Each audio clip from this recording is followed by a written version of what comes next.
दुनिया का डरपोक तरीन बंदा है नरेंद्र मोदी, इसीलिए साजिशें करता है। जो डरपोक होता है वो साजिशें करता है, बहादुर आंख में आंख डाल करके बात करता है। ये साजिशें करता है डरपोक शख्स, दहशतगर्दों को सपोर्ट करता है, और शर्मनाक बात ये कि ये खुलेआम अपनी करतूतों का एतराफ भी करता है।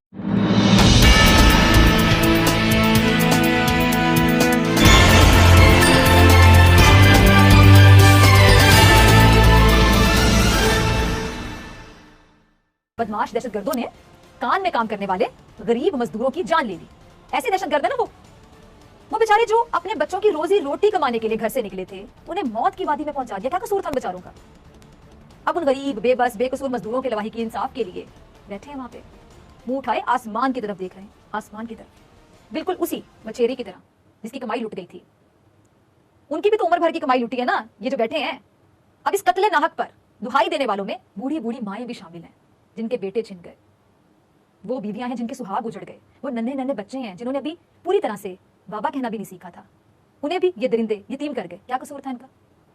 वो बूढ़े माँ बाप, बूढ़े बाप भी यहीं पर इंसाफ की दुआई दे रहे हैं, जिनकी कमर दहशतगर्दी से टूटी है और जिन्हें अपने जवान बेटे के जनाजे को कंधा देना है। बहुत मुश्किल होता है, पूछिए उनसे जिन पे बीती है। कोयटा में आपको पता है कि मौसम बहुत सर्द है, बहुत ठंड है, और इस ठंड में, इस मौसम में सड़क पर बैठना क्या आसान काम है? बिल्कुल आसान काम नहीं। लेकिन अपने प्यारों के कातिलों को अंजाम तक पहुंचाने के लिए, इंसाफ के लिए, ये लोग हर तरह की सख्ती बर्दाश्त कर रहे हैं, मौसम की सख्ती भी बर्दाश्त कर रहे हैं। जिस अजियत से गुजरे हैं, इन्हें मौसम की सख्ती क्या लग रही होगी इस वक्त? इन्हें क्या पता कि क्या ठंड है और क्या ठंडा मौसम है, क्या गर्म मौसम है? जिस अजियत से ये लोग गुजरे हैं, सानेहा सानेहा, ये बहुत बड़ा साने है, और इंसाफ वक्त का तकाजा है। लेकिन सबसे खतरनाक बात वो ये कि ये वाकया दहशतगर्दी की सीधी सादी वारदात नहीं है, बल्कि इसके पीछे छुपा जो मकसद है वो बहुत बहुत बहुत खतरनाक है। हजारा बिरादरी को टारगेट करके दहशतगर्दों और उनके सरपरस्तों ने एक तीर से दो शिकार करने की कोशिश की है। यह वाकया फिरका वाराना फसाद फैलाने की एक सोची समझी साजिश है। बलूचिस्तान में इंतशार फैलाना भी मकसद है। अच्छा नाज़रीन, इस सानहे की जिम्मेदारी कलदम तंजीम दाइश ने कबूल की है, और दाइश को पाकिस्तान में मुनज़्ज़म करने की कौन कर रहा है? इस सानहे से बहुत पहले पाक फौज के तर्जुमान मेजर जनरल बाबर इफ्तिखार ने भारत की साजिश से पर्दा उठा दिया था। जरा क्लिप चलाएगा DGISPR का। जी, ये सुना आपने? DGISPR की जो प्रेस कॉन्फ्रेंस है नाज़रीन, ये नवंबर 2020 में की गई थी, जिसमें DGISPR ने सबूतों के साथ ये बताया कि भारत किस तरह पाकिस्तान को अदम इस्तेहकाम का शिकार करने की साजिशें कर रहा है। कलदम तंजीमों को फंड्स दिए जा रहे हैं, असलहा दिया जा रहा है। दाइश को पाकिस्तान में सरगर्म करने का गंदा धंधा अफगानिस्तान से हो रहा है, और भारतीय कौंसल खाने सिफारतकारी के लिए नहीं बल्कि दहशतगर्दों की सहूलतकारी के लिए इस्तेमाल हो रहे हैं। ये सिर्फ इल्जाम नहीं है, ये पक्के सबूत है पाकिस्तान के पास, पक्के सबूत। पाकिस्तान जब भी बात करता है सबूत के साथ बात करता है। मैं नरेंद्र मोदी तुमसे कह रही हूं, हिम्मत है तो झुठलाओ पाकिस्तान के सबूतों को, कह के दिखाओ कि ये झूठ है, लेकिन तुम कह नहीं सकते क्योंकि दहशतगर्दों से भारत के गठजोड़ की गवाही अब दुनिया देने लगी है। अमेरिकी जरीदे फॉरेन पॉलिसी की वो रिपोर्ट तुम्हारे मुंह पे तमाचा है, तमाचा। दाइश और भारतीय गठजोड़ ने 2019 में श्रीलंका में इसरो पर बम धमाके किए थे। पाकिस्तान नहीं कह रहा, अमेरिकी मैगजीन कह रहा है। और इसी भारत दाइश गठजोड़ ने 2017 में तुर्की में क्लब पर हमला भी किया था, न्यूयॉर्क में, स्टॉकहोम में भी कार्रवाइयां की थी। और अमेरिकी जरीदे ने तो यहां तक कह दिया कि अगर दुनिया ने भारत और दाइश के इस गठजोड़ का नोटिस ना लिया तो फिर आलमी अमन खतरे में पड़ जाएगा। अब बोलती क्यों बंद है? अब कह के दिखाओ कि ये झूठ है।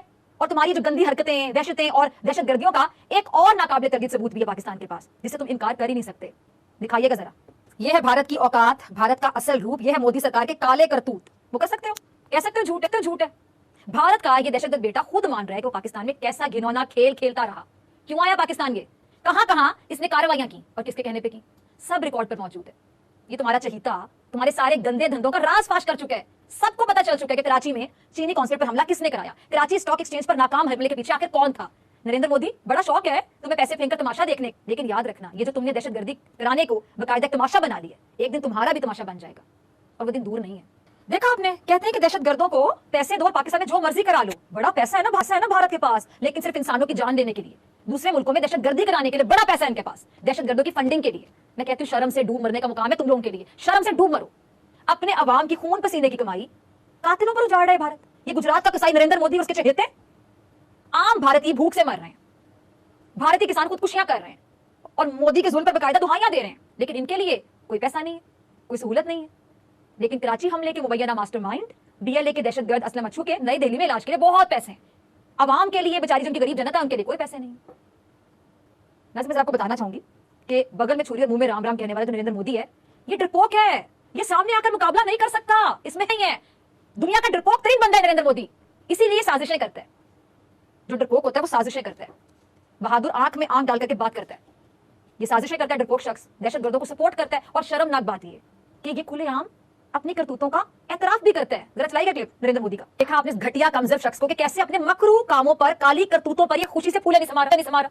मान रहा है कि बांग्लादेश के क़याम की साजिश के पीछे भारत था और इस पे शर्मिंदा होने के बजाय तमगे वसूल कर रहे हैं। और ये बता रहा है, खुद ये मान रहा है कि बांग्लादेश के क़याम की साजिश के पीछे सिर्फ भारत था। एतराफ कर रहा है कि मुक्ति बानी बनाने के पीछे भारत का हाथ था। बिल्कुल इसी तरह मच में ये जो सानिया हुआ है, इसके पीछे भी इस मनहूस का हाथ है, जिसकी शक्ल आप ये देख रहे हैं, नरेंद्र मोदी, इसका हाथ है। इस बार ये फिरका वारियत की आग लगाना चाहता है, मजहब के नाम पर भाई को भाई से लड़ाना चाहता है। जैसा मकरू खेल इसने 1971 में खेला, भारत ने 1971 में जो मकरू खेल खेला, अब फिर वही खेल दोबारा खेलने के चक्कर में है भारत।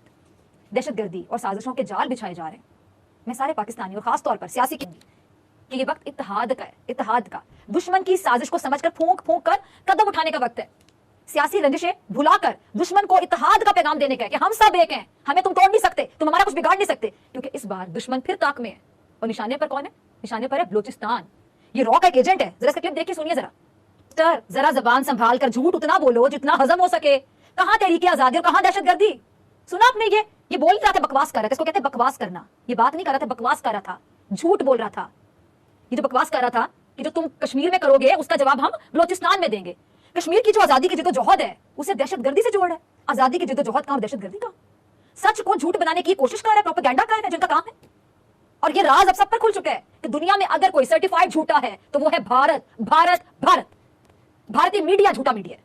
मैं ऐसी हवा में तीर नहीं चला रही। ये बात यूरोपीय यूनियन की जाली खबरों पर जो नजर रखने वाली तंजीम है उसने सबूतों के साथ साबित कर दी है। डिसइंफो लैब ने क्या साबित नहीं किया कि 15 साल से भारत 750 जाली मीडिया ऑर्गेनाइजेशंस के जरिए झूठ फैला रहा है ताकि जाली प्रोपेगेंडा करके पाकिस्तान का इमेज खराब कर सके, पाकिस्तान को बदनाम कर सके। यानी पाकिस्तान कितना इनके हवास पे सवार रहता है, सोते जागते उठते बैठते खाते पीते हर वक्त पाकिस्तान के बारे में सोचते रहते हैं। और ये झूठ का जो व्यापार है ये अब नहीं चल सकता क्योंकि दुनिया तुम लोगों की औकात को जान चुकी है। नरेंद्र मोदी, भारत की असलियत को दुनिया जान गई है, एक्सपोज हो गए तुम लोग। और मोदी, तुम तो जरा कान खोल के सुन लो, जैसी साजिशें तुमने माजी में की, अभी तो चले हुए कारतूस हैं, दोबारा नहीं चल सकते। तुम्हारी सारी चालों को पाकिस्तान जान गया, बल्कि पूरी दुनिया जान गई है। सामने आकर मुकाबला करने की तुम्हें हिम्मत नहीं, डरपोक शख्स। इसलिए छुप कर वार करते हो, साजिशें करते हो। हजारा वाले तुम्हारे जुल्म के डसे हुए हैं। कश्मीर में भी तुम जालिम हो, तुम जुल्म कर रहे हो। भारतीय पंजाब के किसानों के तुम मुजरिम हो। और तुम सुन लो कि मछेरे पर जुल्म करने पर जैसा हाल हिंदुस्तान के बदमाश का हुआ था, जैसा कि मैंने आगाज में बताया प्रोग्राम के, ऐसा ही हाल अनकरीब तुम्हारा होगा। देखेगी दुनिया, देखेगी। मेरे अल्फाज याद रखिएगा नाज़रीन, दुनिया देखेगी इस नरेंद्र मोदी का हाल। इस जुल्म के बदले पहले कश्मीर को आजादी मिलेगी और फिर खालिस्तान भी बनेगा।